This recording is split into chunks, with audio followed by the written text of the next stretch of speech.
Hey babe, I think the problem is you. Like, I think you're the problem. There's a common denominator here every single time, and it's you. If you're an American citizen between the ages of like 0 to 100, you've read Catcher in the Rye, either on your own volition or under like duress of your high school English teacher. If you are over the age of 17, regularly visit BuzzFeed and or don't live under a rock, you've not only read Catcher in the Rye, but you've heard it being regarded as a red flag book. Red flag, male manipulator. If he likes these, if he recommends Catcher in the Rye, dump his ass. This is just like regarded as a book that if you ask any man what their favorite book is, even though the last time they've read it was when they were in fact 16 years old and they don't remember shit about the book, they'll say it's their favorite book, and then when you ask them why, they're gonna be like, yeah, I just relate to like Holden, or they're not even gonna okay, loudest time of the day, I'm just talking. They're not even gonna remember the character's name. They're gonna be like, yeah, I just really, like, relate to the main character. What's his name? Harris. Like, I'm just, like, so misunderstood, like him. So, like, yeah, that's a free book. wasn't the last time you read a book in like the 8th grade? Yeah, so. Have you read a book since then? Or No. just has it? No, I haven't. Okay. But I don't really know why that matters. Like, wait, actually, no, I read, a book about, like, stocks that my dad gave me. Does that count? I never read Catcher in the Rye, not in middle school, not in high school. Rather, my high school English teachers had us watching the 1997 rendition of Romeo and Juliet and like getting everyone kid horny because of Leonardo DiCaprio. But as someone who loves to join in the ridicule and vitriol of anything, honestly, anything, I wanted to read this book. I wanted to read Catcher in the Rye to see what all the fuss was about. I heard there was like repressed sexuality and like abuse and like teenage loneliness. That is a bit of me in the craziest way. It's just a bit of me, babes. Let me in, coach. Let me put me in. Tag me into the game. I wanted to see if it was actually that bad, if all the criticism that it gets is actually warranted, or if it's just dogpiling. And that's what I did. Took a while because reading this book made me, hey, guess what? Spoiler, bored.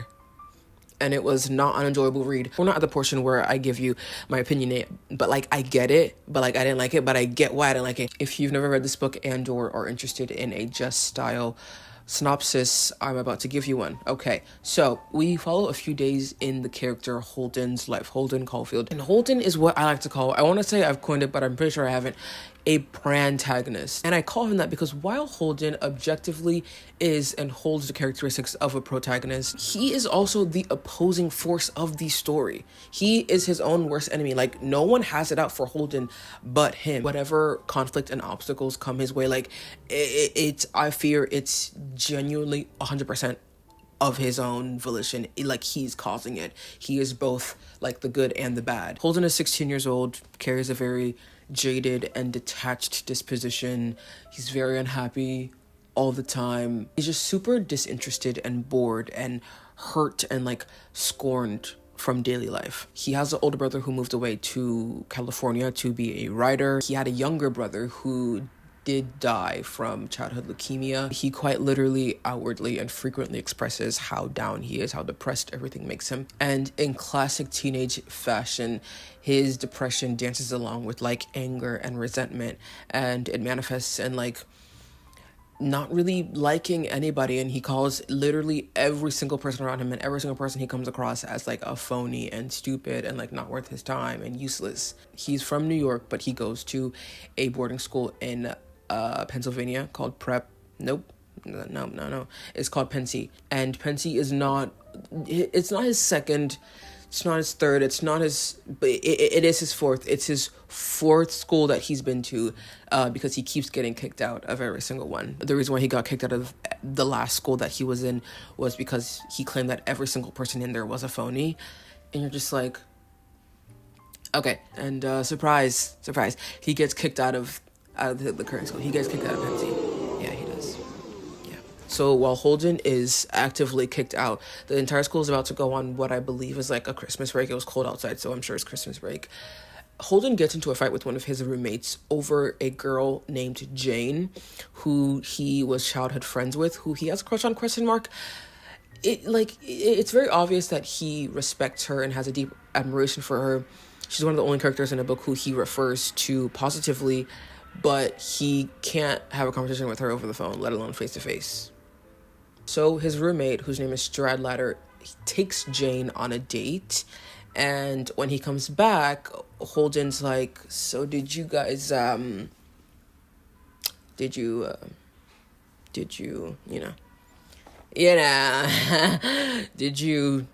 did you have sex? Did you have sex? He says something that's like, maybe we didn't, which really isn't that bad. He didn't say anything like crude or crass. Like, he was just like, I'm not telling you, essentially. And then they get in a fight. Stradlater like swings to punch him. It's on his like weak arm. I don't know why. I think he did it on purpose. I think it was like he was like self-sabotaging. Stradlater whoops his ass. He beats him up. Like, yeah. So while he's beat the fuck up, literally barely even bothers to like wipe the blood off his face properly, he decides that he's not going to stick around. Like, he's not going to spend the remainder of like how long he has in school. He's going to go to New York and he's going to spend the night in a hotel and just chill and do his thing. He's like, I'm out. I'm done. I'm not sure if "let's blow this popsicle stand" was a phrase that was like popular in the 50s, but I'm sure that's something that he would say. He's like, I'm gonna blow this to his popsicle stand. Oh. So as the days go by and he's at his hotel and he's in a city, blah, blah, blah, he encounters different people, his classmates, his friend's mother, like taxi cab drivers. He extends the invitation to spend time with these people. And you very quickly and clearly realize that this kid is like immensely lonely. He asks taxi cab drivers and nuns and people on trains, and they're just like, oh, well, no thank you, I'm like quite literally an adult and I'm on the clock.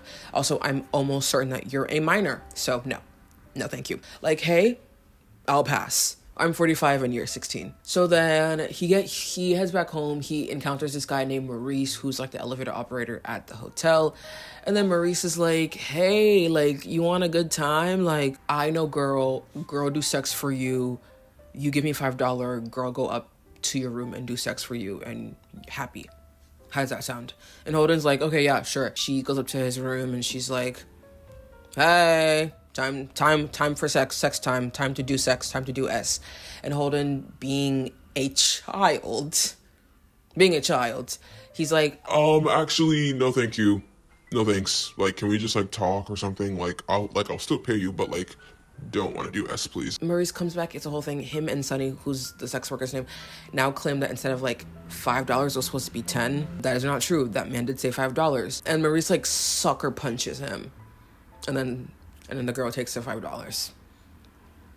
16-year-old child. So Holden gets sucker punched by a pimp who he allegedly improperly paid, and he's even more down in the dumps as usual for very good reason, and begins to produce suicidal ideations. At this point in the book, I really begin to see why people would resonate with it, but I just felt really bad for Holden. Like, I felt incredibly bad for Holden. I am kind of dipping into the my thoughts portion. He's looking for companionship. He's looking for connection. He's miles and miles and miles away from a familiar face or like his peers, and it's just this part is incredibly sad to me, in a situation that like he had no business being in, but one that's like very scary, objectively very scary. I'm sure a scantily clad woman is like a dream and would make a 16-year-old boy go goo goo gaga in it, and it's like a dream in teenage boy land. But Holden was obviously very overwhelmed and intimidated and confused by the entire thing. He hangs out with a few people, whatever, and then he goes back home to see his kid sister Phoebe while his parents are away for the night. She is a very smart kid. She very quickly deduces that Holden is back early because he got kicked out from school once again. And when she asks him why he got kicked out, it's very quickly revealed that Like, the reason why isn't because everyone's a phony. It's because Holden was ostracized from virtually every single person in his school, and he really did not fit in. He complains about every single personality that graces the school and every single thing, and like every single person that he comes across, and he nitpicks everything and laments on it, and it's very depressing. It takes his 10-year-old sister clocking him and being like, hey babe, I think the problem is you. Like, I think you're the problem. There's a common denominator here every single time, and it's you. Like, I think you're like severely depressed. I don't think anything makes you happy. Like, I think the problem is in fact you. His parents get home. He calls up his old English teacher, Mr. Antolini, crashes there. He wakes up to Mr. Antolini like caressing his forehead. He, in a panic, like sees this as a sexual advance, and then he like runs out and like, you know, gets out of there. He does reveal, and I think for some reason this slipped by a lot of readers' minds when I was reading reviews and like just seeing what everyone thought. But he reveals that he's been a victim of some kind of sexual abuse in the past as a child, which is very upsetting. Holden plans to leave for good. He wants to see Phoebe last time, so then he like arranges this meet up with her. Phoebe wants to go with him, and then he's like, no, you're a kid, like obviously not. Him and her walk to the zoo. They go to this carousel that's like across the park, and then as Phoebe is on this carousel, Holden's watching her, getting very emotional, and then the book ends there. Well, it doesn't end there. By the end, Holden does say that he's sick and he's been institutionalized. Thank God. I want to preface this with that, like, I get it, right? I get the who, the what, the when, but more importantly, I get the why. I don't know what I thought this book was going to be about when I first started reading it. I don't know. Like, genuinely, I don't know. I don't know what I thought was in store, but I very clearly had some preconceived notions, and I very quickly realized that I had to expel them while reading this book. But like, I thought there was going to be like a big thing. I thought there was gonna be like the big thing, and then the story would revolve around like the big thing, and like also the character like very like Venn diagram-esque. Like, I thought he kills someone accidentally and then like runs from the cops and then like laments on all the fucked up shit that he's done throughout his life, and then like by the end like kills himself. I thought that actually and sincerely. Don't ask me why. I don't know what I thought this book was about. I thought it would be the opposite of what it is, which is incredibly subdued. When I first started reading this book, I thought it was like a bunch of sassy teenage fodder. However, I really like the prose and overall like tone of the book. I felt like it's very dry and witty and like sarcastic, and it's like, I liked it. It's very reminiscent of me and like my feelings and a lot of people's feelings, not only in my adolescence but also in like my adulthood. I found myself very quickly not only empathizing with but like relating to Holden. I was like, wait, he's literally based, like, what is he saying that's wrong? I agree 100%. But it kind of very quickly gets old, and the wit wears away, and it just feels like you're metaphorically and like begrudgingly tagging along to some very annoying and pretentious and whiny kid as he wanders around New York City, very aimlessly, I should add. But like, that's the point. I know you know that, but like, I just feel like someone's gonna come in and be like, actually, Holden is a classic unlikable character. I think while it's possible to enjoy reading this book, I don't think it's supposed to be an enjoyable experience at all. I'm not shitting on Holden. I was very surprised to find out that a lot of people did, alongside like my research of trying to find out why this is considered a red flag book, but like kind of vehemently don't like him and attribute that to their feelings about the book, which I think really doesn't make any sense. I think it's like, obviously you should be able to separate that, especially when you're reading a piece of literature like this. I think the author J.D. Salinger did a great job of reminding us that Holden's only 16 years old. I think the art of subdued written performance really, really shines here. I think J.D. Salinger does a great job at showing us this like hardened character who like thinks he's like rough and tough and like but juxtaposes it with the fact that he's a child. Like, he's a kid. I don't like how warm this lighting is. I can just do that. I'm so smart. I think it's a good testament to how well it was written. I think it's also kind of like a gotcha from the author, because the way that a lot of readers see Holden is just the way that a lot of people in his life write him off as. So it's like you're doing the exact same thing. He's just a kid and he acts like it, not in a way that's like immature per se, but like uninformed and ignorant due to being a child. In chapter I did not make a note of it. Just what was it? Thank you. When he comes to the hotel, he's snooping and like looking at what the corresponding hotel rooms, what the people in those rooms are doing. And he sees a man and woman like who are spraying water at each other through their mouths. And while that's just like a very like silly, semi-weird thing to like watch people do, Holden writes it off and interprets it as something that's sexual in nature. Like when you're about to do S, like something like sexy, sexual, like a precursor to sex. He's actually quite naive, but it was also kind of like adorable. I was like, you thought they were having sex? Like you thought that was S? Aw, you're so stupid.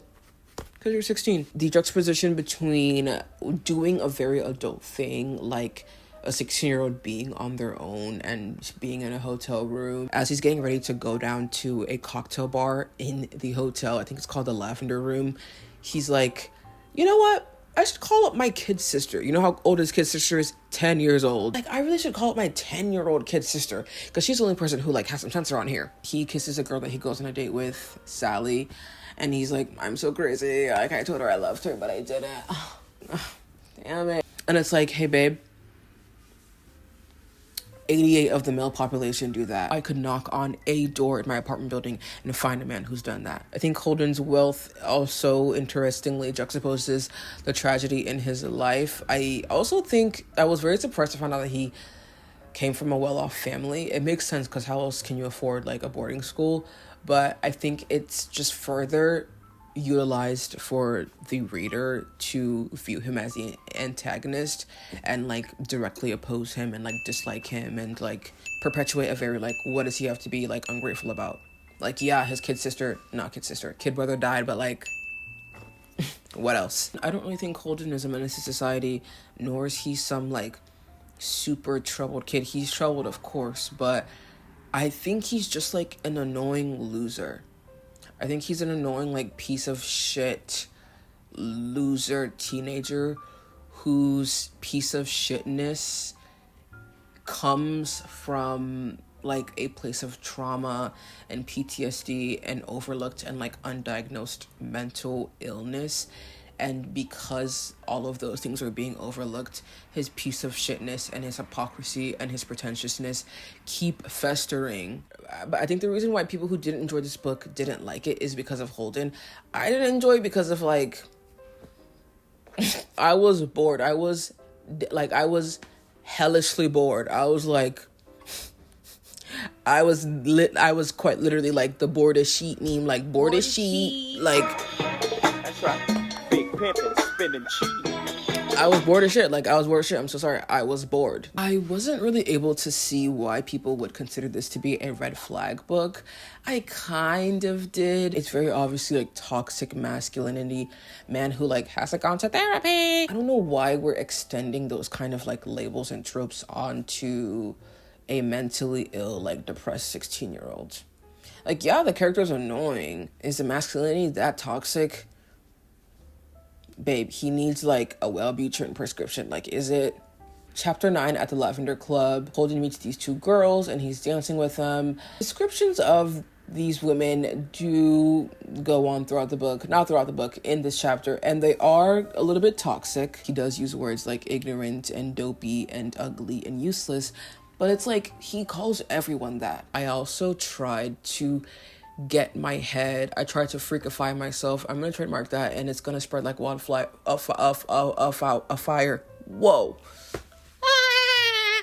I'm so crazy. I tried to like get into the mindset of like a man, of like a dude. Like, why would a dude like this book? Like, why is this like a dude book? Obviously, this is like a red flag book because I think it's a red flag to pattern yourself with this like character in a quote unquote edgy way, when actually he's like deeply flawed, deeply troubled, needs not only professional help, but like needs to be seen from an empathizing, genuine, and like warm view and lens, rather than like a superficial, like edgy, like, yeah, like he's so like me and him are super, me and Holden are like the same size of a different coin, or however that saying goes. I don't know. Oh my gosh, I'm so sorry. I think that is the red flag in question. Two, I think a question that is more important rather than like someone liking this book. I think why they like it will reveal so much more than them simply liking it. I think it's possible for a book to be important but not enjoyable.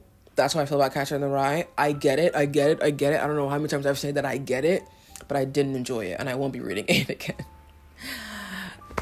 That's just my tea. I don't like nor dislike the book. I don't know what other piece of media I should read to be quote unquote tapped in. I watched Sex and the City. I watched Girls. What else should I read? I don't know. Let me know. Okay, bye.